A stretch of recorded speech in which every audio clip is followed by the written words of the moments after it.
Turismo, noi abbiamo 30 milioni di abitanti, di turisti che vengono qui col terzo aeroporto internazionale, con il porto crocieristico fortissimo. Noi vogliamo distribuirli a Trieste prima che vadano a Parigi o a Londra. Mi sembra il minimo da pensare che tra di noi siamo un'unica grande città metropolitana, ovviamente con le proprie specificità, cioè figuriamoci, la storia di Trieste non è seconda a nessuno evidentemente, ma l'idea delle tre Venezie come una grande area del nord-est che possa diventare anche un'unica macro regione, lavorandoci ovviamente qui sindaco con le popolazioni, però raccontando che noi puntiamo tutto al futuro di lavoro dei giovani. Basta rivalità tra i porti di Venezia e Trieste.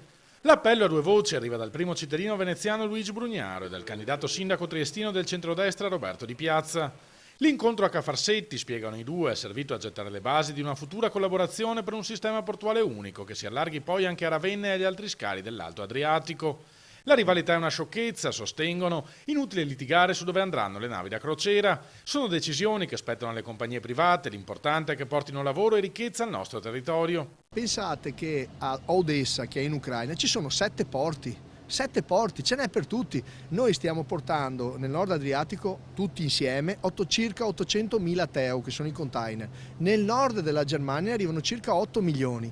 Cioè, capite che 2-3 milioni in più non sappiamo neanche fra un po' dove metterli. Ecco perché dobbiamo riorganizzare tutta la nostra macro regione. Questo è il lavoro del futuro. E fare il sistema. E fare il sistema, stare insieme, uniti, poi discuteremo su tante cose come sempre nella vita.